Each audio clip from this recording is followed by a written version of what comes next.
Les besoins du ministère, les besoins de l'ensemble des régions, l'idée de se relier au monde et de prendre une place qui pouvait être la nôtre et de s'assurer que le bassin de connaissances qu'on avait était maintenu et développé par la recherche et la formation.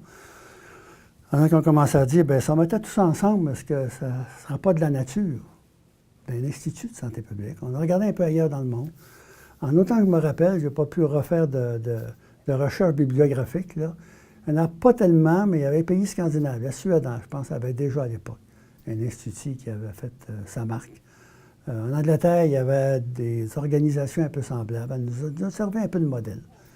Et là, graduellement, ça a pris, en même temps, je me rappelle, pas mal d'années, 5-6 ans, à avoir des canevas, des préparations, des discussions.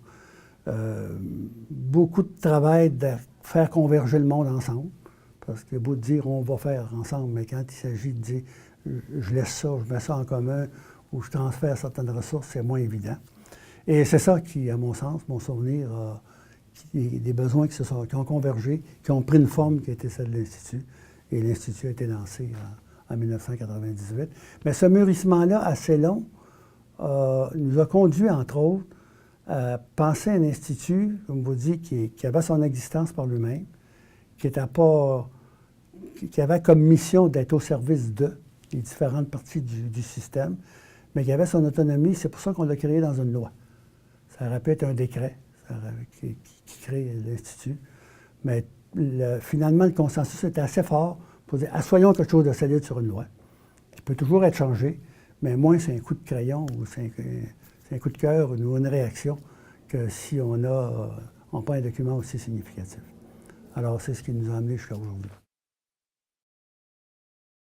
Alors, le défi était de développer l'expertise, regrouper celles qui existaient déjà et, bien sûr, d'essayer graduellement d'avoir un sentiment d'appartenance à l'Institut de gens qui avaient déjà souvent une appartenance ailleurs.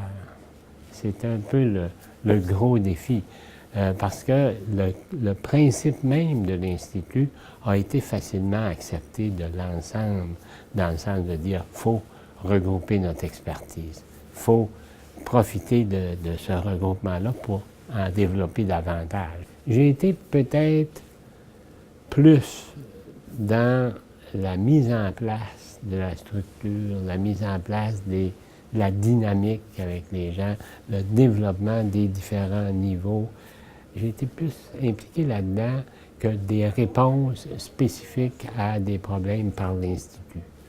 Vous savez, on a fait des, je ne les ai peut-être pas en tête, là, mais on a fait des avis, on a fait des choses du genre, mais qui marquaient, en fait, qui donnaient l'exemple que le modèle pouvait marcher.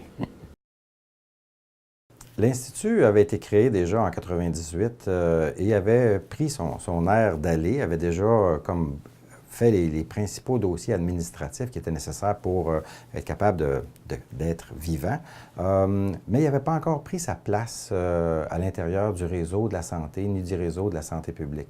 Fait qu'au moment où est-ce que moi je suis arrivé, il y avait déjà les bases de l'organisation, mais nécessitait de consolider cette organisation-là pour qu'elle devienne réellement le centre de référence et d'expertise, ce qui était la mission qui y était donnée. Donc, qu'on puisse avoir tous les moyens nécessaires pour être capable de jouer le rôle de soutien, d'influence auprès du ministère de la Santé, auprès du réseau de la santé, du réseau de santé publique, auprès des laboratoires aussi, qu'il ne faut pas oublier, qui sont quand même une composante importante de l'Institut. Donc, c'était une période où est-ce qu'on devait absolument prendre notre place, développer l'expertise au sein de l'organisation pour la rendre accessible, développer les noyaux d'expertise qu'on a été amené à mettre de l'avant au cours des années. Puis en fait, on a vu au cours de ces 5 années-là une augmentation importante des budgets de l'Institut, des ressources de l'Institut pour être capable de répondre aux mandats qui avaient été confiés. L'INSPQ a un rôle depuis le début qui est mandaté dans son cadre légal. Mais quand on regarde son évolution, visiblement, son rôle a augmenté, c'est-à-dire son rôle s'est élargi. Même si au début, on voulait essentiellement offrir un lieu d'expertise puis de convergence de l'expertise de la santé publique au bénéfice des besoins du ministère ou du ministre et des régions. Aujourd'hui, on élargit le concept de santé publique et c'est plus nécessairement exactement ce qu'il y avait au début. Si on regarde aujourd'hui le rôle de l'INSPQ de façon résumée, au-delà du cadre législatif, l'INSPQ, c'est d'abord un repère d'expertise, un lieu solide où est-ce qu'on peut avoir une réponse sur des enjeux et des problèmes de santé publique. C'est un repère d'expertise, mais c'est aussi un phare, dans le sens quelque chose qui nous illumine en avant, qui regarde où est-ce qu'on va, qu'est-ce qui se passe, qu'est-ce qui est en train de se passer au niveau de notre société comme problème de santé émergent ou comme problème d'inégalité ou autre chose. Et c'est en plus un carrefour, c'est-à-dire c'est un lieu où convergent différentes expertises parce que l'Institut ne peut pas toutes les posséder, mais elle doit être habilitée à aller les chercher, peu importe où elles sont. Elles peuvent être chez nous, comme elles peuvent être dans d'autres directions, des centres de recherche, des centres hospitaliers, des universités et à l'international. Alors, c'est donc un phare, un repère, puis un carrefour. Quand on veut être au sommet, on a toujours le défi de le rester, mais je pense que l'Institut est bien positionné pour le faire et puis il a développé beaucoup de créneaux d'expertise qui l'emmènent à être capable de jouer son rôle bien. Donc, tout ce que je peux dire, c'est souhaiter bonne continuité à tous les experts, les professionnels, le personnel de l'Institut dans leur rôle qui est si important vis-à-vis de la santé des Québécois.